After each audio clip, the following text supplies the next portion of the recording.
Cassie Cage's impressive victory over Shinnok led Raiden to give her a new important task: hunting down a soul stealer. Cassie did not have to be told that the suspect could be a resurrected Shang Tsung. Having tracked him from the site of his last known assault, Cassie confronted the withered old man. He fought desperately but was ultimately defeated. As the old man lay dying before her, Cassie asked his name. With a mixture of sadness and relief, he whispered, "Shujinko."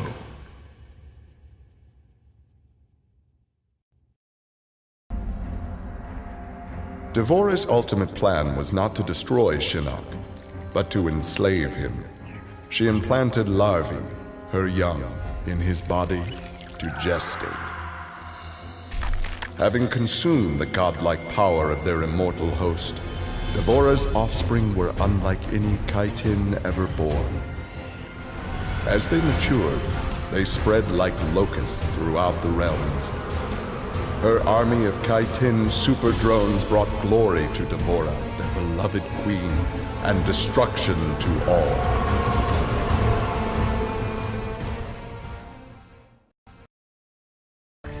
Alone once more, Ermac searched the labyrinthine corridors of Shao Kahn's old fortress, searching for the source of a faint voice calling to him. Suddenly, a wisp of dust brushed his chest, wrenching free one of his many souls. The dust took the form of a man who began to consume soul after soul. As the weakened Ermac stared helplessly, he recognized the mysterious figure. The sorcerer Shang Tsung, returned from death.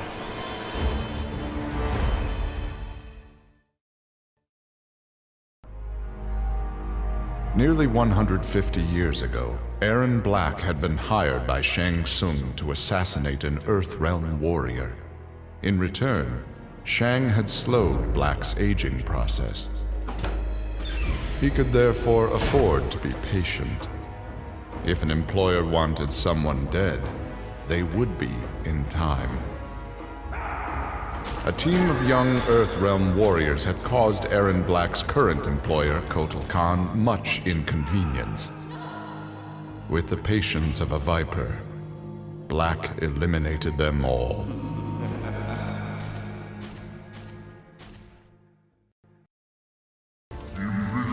For many years, Farah and Tor were a symbiotic pair, as is natural with their species.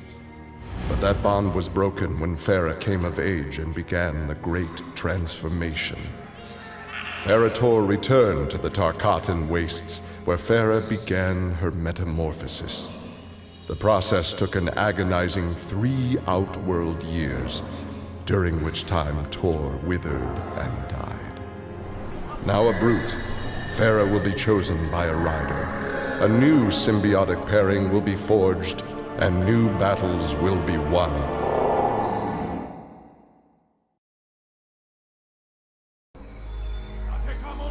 After his incursion into Earthrealm, Kotal Kahn had become a prime target of Special Forces surveillance.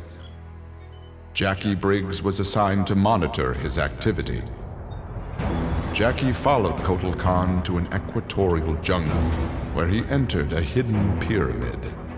Inside, he retrieved a glowing crystal skull. Jackie attacked the Emperor and raced away with the object. Jackie was praised for her work, but couldn't help thinking her interference was what Kotal Kahn had wanted all along.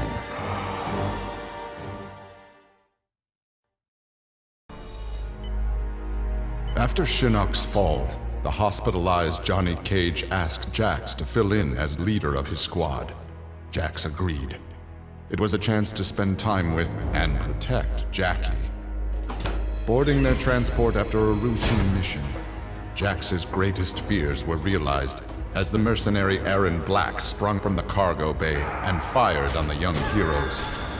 Fortunately for Jackie and company, Jax's quick reflexes and bulletproof arms deflected the assassin's rounds.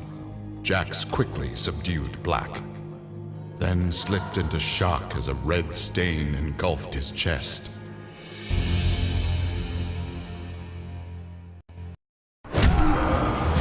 Johnny Cage's life had turned out to be stranger than any science fiction film, but he knew the final scene was approaching.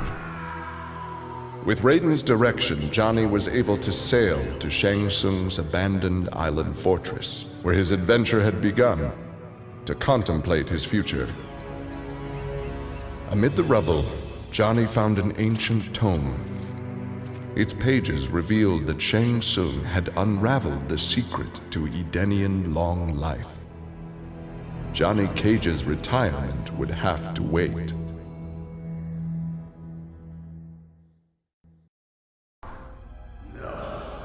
Kano had always been a survivor, but even he would one day succumb to fate. His ideals of ruthless terror would die with him, unless he could pass on his methods to a new generation. Combat, weapons, high-tech sabotage, torture, all would be part of the curriculum. But before his students could learn his techniques, Kano would beat the weakness out of them. They would understand, or die trying. Kano's first pupil? His own son. Class was now in session. Having defeated Shinnok, Kenshi joined Takeda on his quest to avenge his mother Su-Chin's murder. Their travels took them to a cave where he and Takeda freed a man, Taven, encased in a stalagmite.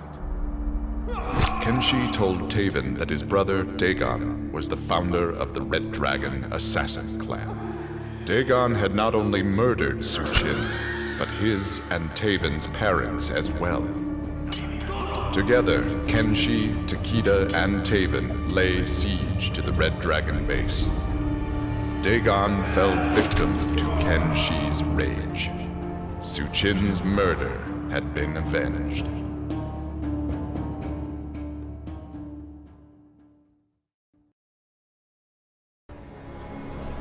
Kitana found herself walking the streets of a magnificent, shining city.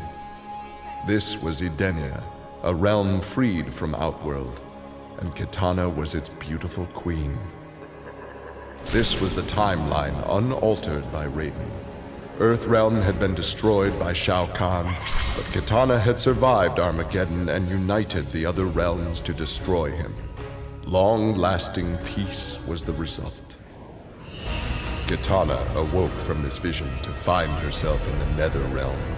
She was not the queen of Edenia, but a revenant of hell, and she hated Raiden for it.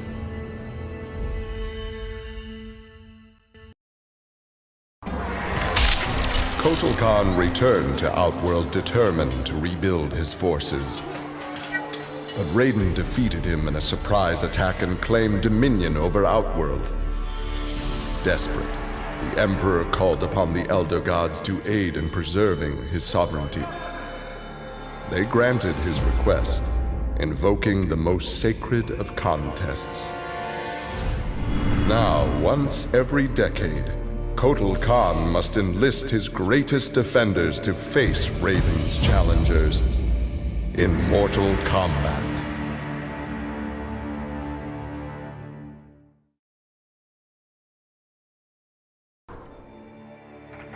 For his role in saving Earthrealm, Kung Jin's family created a statue in his likeness for inclusion in Raiden's revered collection. But Kung Jin's thoughts were with one no longer accepted by his family, Kung Lao. Kung Jin set out to locate his cousin and found him in the Nether Realm. Raiden believed Kung Lao's tortured soul was forever trapped without Quan Chi's magic to free him. But Kung Jin knew the Shaolin was stronger than any sorcerer's spell. He vowed to help Kung Lao fight off the evil that had remade him.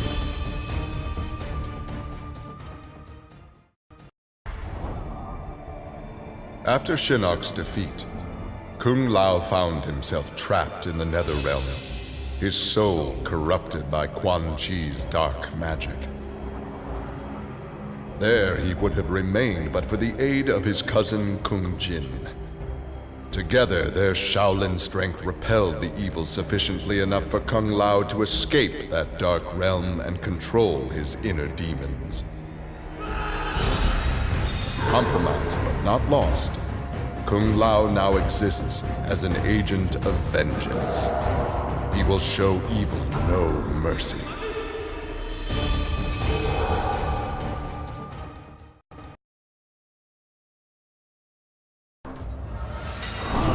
With Shinnok defeated, Liu Kang explored the Nether Realm, a world that, without Shinnok's controlling power, had descended into chaos. Liu Kang was no sorcerer or elder god, but his fighting skill was more than enough to beat Netherrealm's demons into submission.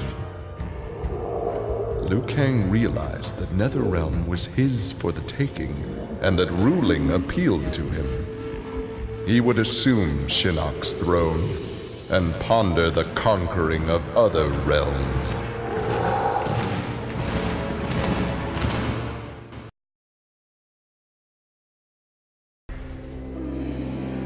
Overcome with exertion, Mileena collapsed and felt her soul gliding through the ether. She awoke in an incubation chamber. Nearby were countless others, each containing an exact copy of her. Mileena found she could read each being's mind and they hers. They quickly realized the benefit of so many fierce warriors sharing one mind. As they plotted revenge on their enemies, the architect of the Mileena's awakening laughed quietly.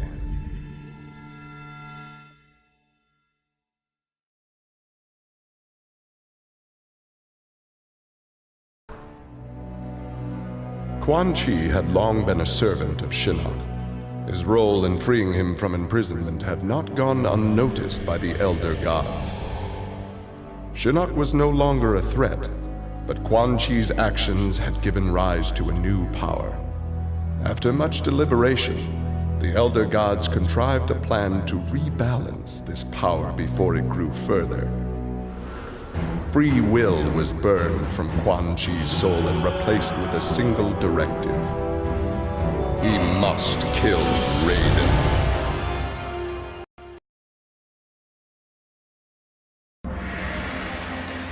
After millennia of fending off Earthrealm's enemies, Raiden began to wonder if defense was the best path to peace.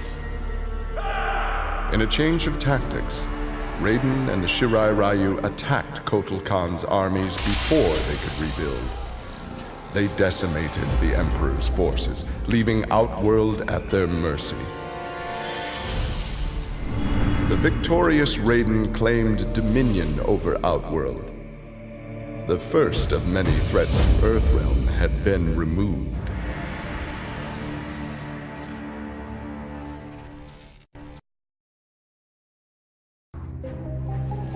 After Shinnok's defeat, Reptile was ordered to Earthrealm by Kotal Khan to assess the damage. Such intel could prove useful in future conflicts. Stumbling upon a collapsed cavern, exposed during the crisis, Reptile was shocked to see raptors emerging from within. Unlike the rest of his race, these raptors had never left Earthrealm for the doomed realm of Zaterra, and thus had remained safe and hidden. Alone no more, Reptile vowed to remain with his rediscovered people and reclaim their Earthrealm homeland.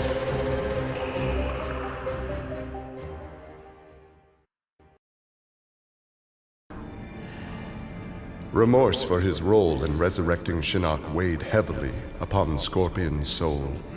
His desire for vengeance had brought Earthrealm to the brink of destruction. Scorpion offered to perform harakiri to atone for his offense. But Raiden suggested a more productive alternative. Instead of death, Raiden sentenced Scorpion to life. He imbued Scorpion with a small portion of the Jinsei's power, linking him to Earthrealm's essence. Scorpion and his Shirai Ryu clan would protect the Jinsei and Earthrealm forever.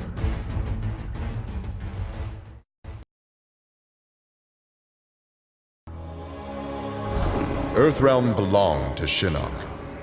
It became the staging area from which he would finish his war on the Elder Gods, which began eons ago. The Elder Gods had lied to the denizens of the realms. They were not individual beings, but merely parts of a greater collective known as the One Being. Shinnok would merge the realms and awaken him. Whole once more, the One Being devoured the Elder Gods. Shinnok watched with satisfaction. This reality had finally come to an end.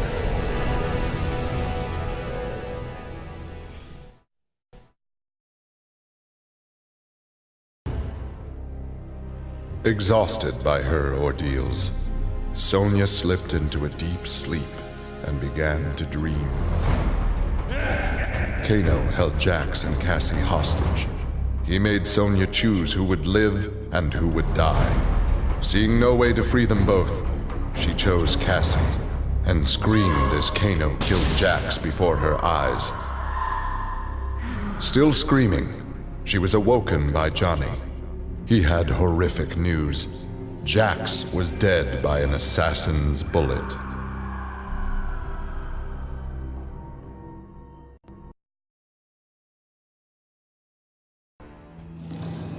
Grandmaster Sub-Zero knew his Lin Kuei clan would need more than martial arts to stave off future threats to Earthrealm. In the frozen reaches of Outworld, he found the answer. A female frost dragon with a clutch of eggs. With his ability to freeze, Sub-Zero hatched the dragonlings. They accepted their Lin Kuei masters and their training as combat mounts. With a force of dragon riders, the Lin Kuei's ferocity became legend. None dared risk conflict with Earthrealm.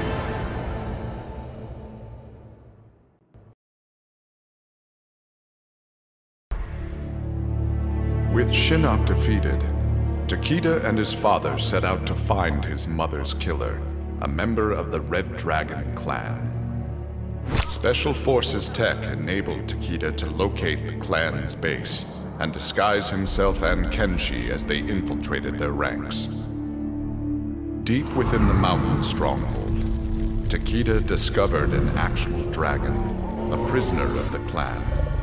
The creature used its magic to divine the murderer's name, then transport Takeda and Kenshi to a faraway cave. There they discovered a man encased in a stalagmite. The dragon had said this man would also have reason to confront Su Qin's killer. Takeda began to free him.